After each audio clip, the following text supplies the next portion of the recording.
E de qualquer forma, assim, a gente trouxe, ele colocou parte 1 e parte 2, a parte 2 ainda não foi publicada, provavelmente ele coloca essa semana, então a gente vai continuar acompanhando também, ele colocando os beijinhos, a gente vai, assim que ele trouxer a segunda parte, a gente vai trazer e compartilhar com vocês.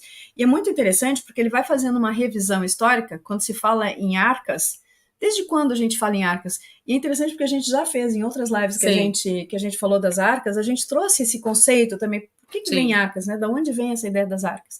Tá? Então, vamos começar com o assunto, né? A gente trouxe um materialzinho para conduzir, né? Sim. Então, o Dr. Michael Salla, ele começa esse webinário falando sobre arcas. O que a gente sabe de arcas? Com certeza, toda vez que a gente escuta, não nós aqui, né, que a gente está conhecendo as arcas que o JP tem trazido, né, mas quando a gente pensava em arcas até 2020, 2021, antes do JP começar a trazer estas arcas especialmente, as arcas a gente pensava a Arca de Noé, ponto, né, era 2 arcas, a Arca de Noé e a Arca da Aliança. Tanto que a gente fez, inclusive, aquela outra live sobre a Arca de Gabriel e deixamos bem claro que não é as arcas naves, mas a arca no conceito de baú, algo, um objeto que guarda algo, né? Como um armário. Bom, então, trazendo já a narrativa do Dr. Michael Salla, né, o que ele começa a apresentar, então ele traz assim, quando a gente pensa em arca como um grande navio, né, uma nave, um navio, vamos chamar assim, né, um ship. Em inglês é um termo que abarca qualquer coisa. Deixa eu pegar essa parte dos sumérios que tá fresquinha aqui na cabeça. Isso.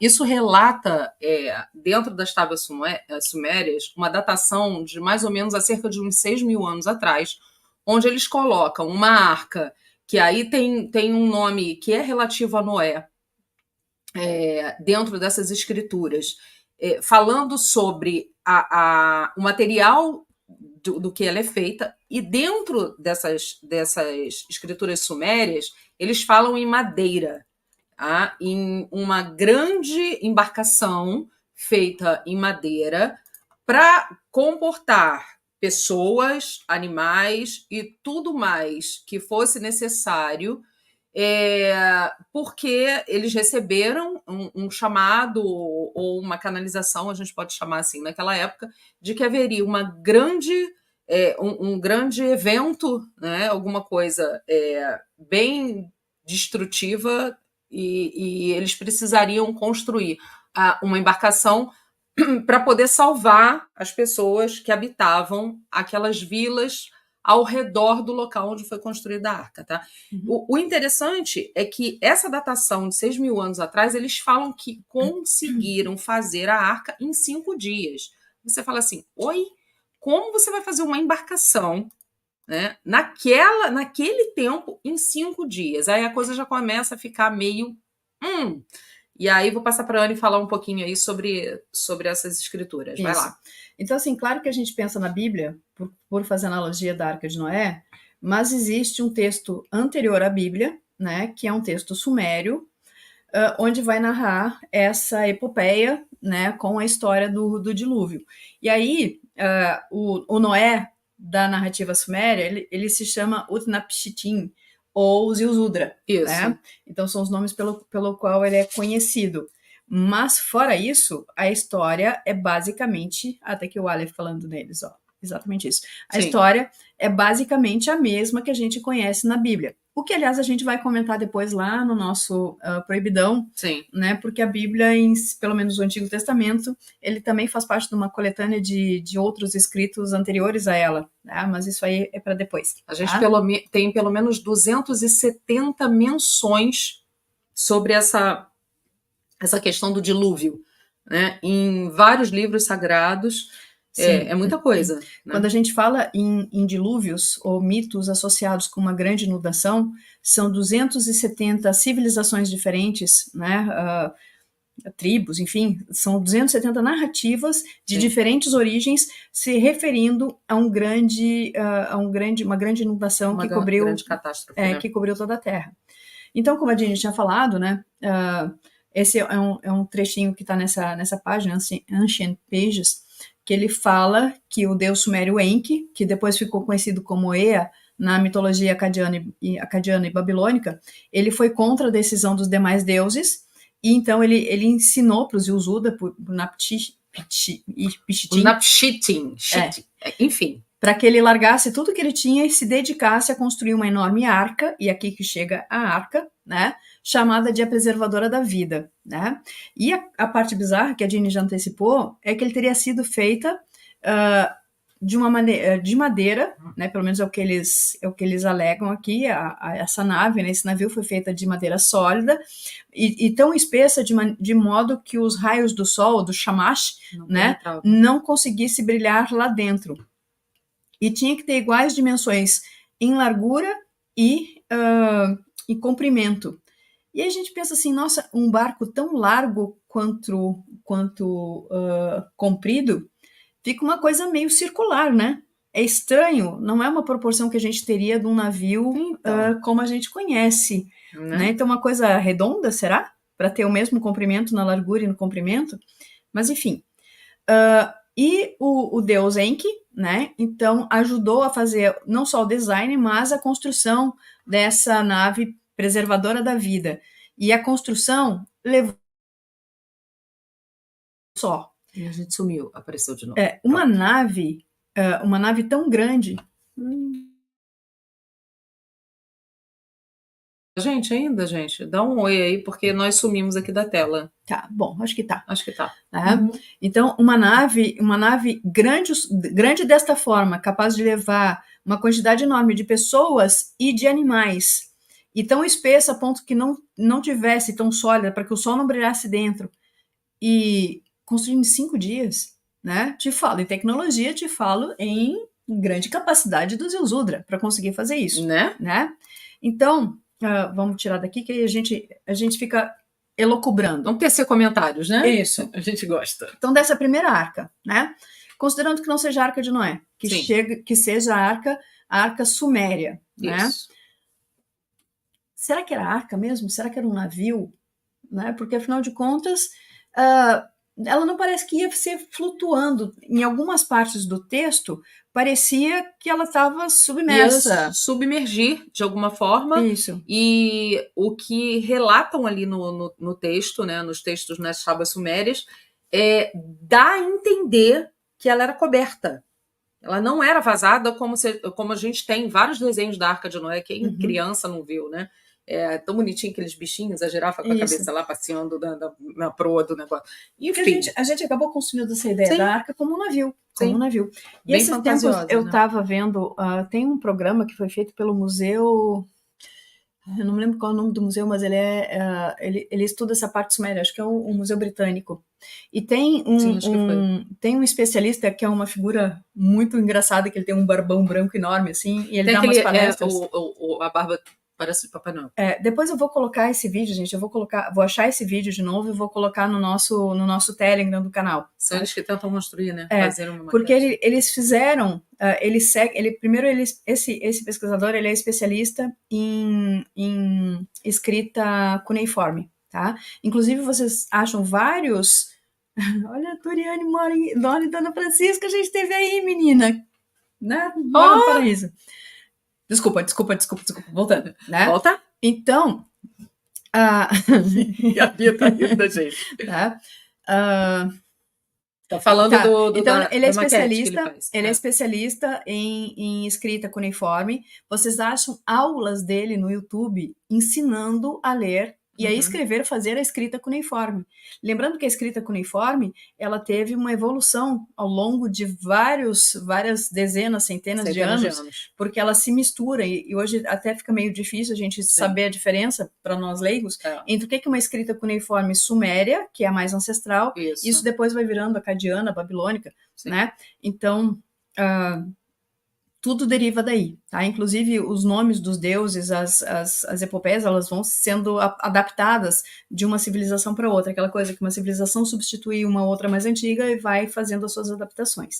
Seja como for, esse mesmo pesquisador, ele segue esses relatos dessa arca, que depois estão na Bíblia também, né?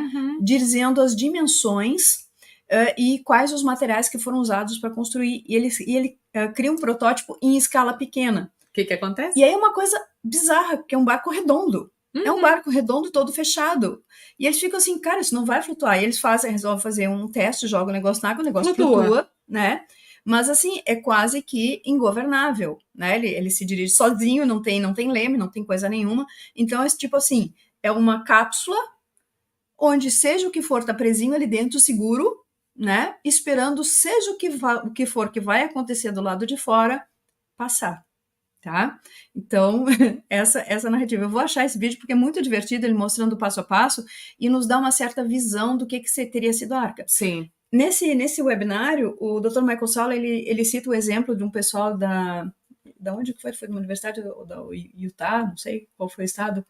Teve Também uma universidade que eles lembro. criaram um protótipo do que seria a Arca, mas aí criaram um barcão, tem uma cara de barco. JP, se você lembrar, fala pra gente aí, porque eu esqueci também. Agora também tem, nessas tábuas, tem um relato ali do que o Enki teria dito pro Noé, né? Que ele precisaria focar, largar tudo e focar nessa construção. E quando eles falam com relação a quem estaria na arca, quem ocuparia a arca, seriam os habitantes das vilas ao redor, né? E que aquilo ali estaria, de certa forma, confortável, né? A gente vai chegar lá. Calma. A tela está atravessando. Eu adoro fazer isso. Vai. Então, tá?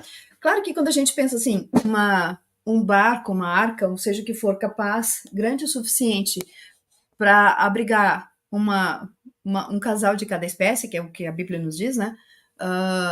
Teria que ser meio gigante. E aí vem essas elucubrações modernas de que talvez fosse um banco genético, não fosse um casal exatamente das espécies, que fosse simplesmente amostras de tecido que poderiam ser utilizados depois para ressemear o planeta. E aí a gente faz o link com a outra coisa que o Dr. Salla está trazendo, que não são só as arcas, são os semeadores de vida. Então, considerando que a vida no planeta, a vida humana no planeta Terra, ela tenha sido trazida a partir de várias civilizações extraterrestres que tenham chegado aqui. E que essas civilizações tenham cuidado da humanidade que se desenvolvia, inclusive... A gente é ótimo. Tá aqui, né? Que é a arca de DNA, que seria essa imensa biblioteca. Débora. Né? O que implicaria um conhecimento de genética, né? Que aquela civilização, em tese, não teria. Nem a civilização dos hebreus, na época do Noé, e muito menos, em tese, a civilização suméria, né? Que estava, pela narrativa científica oficial, estava recém desenvolvendo a escrita, que, aliás, quando a gente pensa nos sumérios, é uma civilização extremamente complexa, com linguagem, com códigos de leis que surgem do dia para a noite. Não se tem um registro de uma evolução de povos anteriores, eles já surgem com toda a documentação, né? É uma civilização que se documenta, né? Então a gente vai ter códigos de leis, tem vales promissórios, né? Vale promissório, nota promissória. Nota promissória. E organização, quando a gente pega e dá uma olhada no que tem ali... Registro de propriedade. Sim. Né? A organização da sociedade em si, para a época, né? Como eles relatam, não é uma coisa normal, né? Então se conclui que... Eu adoro que o Aleph sempre tem essa... o Aleph é ótimo. E ele traz esses dados nossos aqui do Brasil, que acaba que a gente estuda muito pouco, né? Sim. Porque esses mitos dos índios sul-americanos fazem parte daqueles 270 que a gente falou, se referindo a essa grande inundação, né? E tá aqui, né? As ocas, realmente, algumas ocas são 270 relatos, segundo o que o Dr. Michael Salla trouxe, né? Então deve ser alguma coisa bem o André de Pierre também fez essa contagem, chegou na mesma contagem, tá? É muito legal isso. Tá? É isso aí. Se a gente vai entrar no Mud Flood, a gente vai enlouquecer, Débora. segura a periquita aí. Segura a pombinha também. Deixa. Vamos puxar aqui de novo. Vamos. Outra narrativa associada com uma arca, que o Dr. Michael Salla bem lembra, e eu acho um barato isso que ele faz, que é uma coisa que eu gosto muito de fazer, que é puxar várias... O JP tá dando gente... Tem que ter guardado. Soltamos a pombinha hoje, o que a pombinha fez? Voltou. Foi. A gente não vai conseguir se livrar da pombinha tão cedo. É. Enfim, deixa pra lá. Mas isso é uma coisa que eu acho muito legal do Dr. Michael Salla, é uma coisa que eu gosto muito de fazer, é buscar informações parecidas em que a gente entende o contexto do que está sendo falado. A pessoa pedindo, eu tô pedindo chimarrão, gente. Olha a pessoa pedindo. Porque a pessoa que começa a falar esquece que tem que servir o chimarrão. Né? E pegar de linhas, né, de autores diferentes e às vezes de temas que não são relacionados aparentemente, né? Visões diferentes. Então a gente pega aqui um relato histórico, né, dessa parte dos sumérios, e agora a gente traz uma pesquisadora maravilhosa que a gente ama, que é a Dolores Cannon, hipnoterapeuta, talvez seja a hipnoterapeuta mais revolucionária que a gente conheça, né, da história. A Dini tá fazendo o método da Dolores Cannon, gente. E a Anne então vai fazer de rebarba comigo também. Isso, hipnoterapia já com a gente. Então ela cria a hipnose quântica, como ficou chamada, né? Uma técnica de hipnose em que ela aprofunda o transe dos pacientes. A gente tem, mais no início do canal, se vocês procurarem vídeos bem antigos, a gente fez algumas lives falando do método da Dolores Cannon e os métodos que se desenvolveram a partir daí, né? Dessa hipnose profunda, em que ela chamava de acessar o subconsciente, mas que a gente chamaria de ser o eu superior da pessoa, né? De sair dessa parte, dessa fractalização que está presa aqui no corpo físico. E o acesso vai ao hiper, né? Vai ao hiperconsciente, né? A gente... Isso. E aí, então, o eu superior do cliente é quem vai responder as perguntas que ele mesmo elaborou. E o que a Dolores Cannon descobriu, ela disse que começou a fazer hipnose, gente, nos anos 60, 50, 60. Final de 50. Então, naquela época, não se aprofundava muito o transe hipnótico, porque os hipnotizadores diziam que vinham informações que não dava para confiar, que a coisa ficava muito louca. Poderia ter risco, e assim, aquela coisa toda de impor o medo de formas, né, não muito convencionais. Então, as pessoas têm, até hoje, se a gente fala em hipnoterapia, em hipnose, as pessoas, ficam com um certo medo, né? Isso daí é tudo formatação do sistema, gente. E medo de ser manipulado. Isso. Porque a gente pensa muito em hipnose naquela coisa do hipnose de palco, né? Imita uma galinha, enfim, né? Seja como for, ela desenvolveu essa técnica e ela começou a receber informações que vinham para ela. Às vezes, ela acessando o eu superior dos clientes, se manifestavam seres com mensagens para ela. E assim ela canaliza, por exemplo, um livro com Nostradamus. Então, ela trabalhou muito com Nostradamus, né? Nostradamus do lado de lá, sabendo que alguém estava acessando via hipnose naquele espaço-tempo e ele trazia informações para ela. Então, ela escreve um livro com novas profecias de Nostradamus que ele não publicou, mas que foram trazidas ao mundo através dela. Uma coisa legal da Dolores, que parece muito com a Alison Cole, que a gente também gosta muito, é que essas sessões de hipnoterapia dela, assim como a Alison Cole com os pacientes, né, com todos os relatos que elas têm, elas trazem as sessões importantes que elas acham significativas com relação a essas informações da história, da verdadeira história da humanidade. Elas acabam compilando essas informações e aí saem livros e obras assim muito, muito ricas para a gente, como tem aí o Dr. Michael Salla trouxe, muito legal ele trazer essa parte da Dolores, que vocês vão ver que vai entrar em consonância com o que o Dr. Brown traz do Farsight.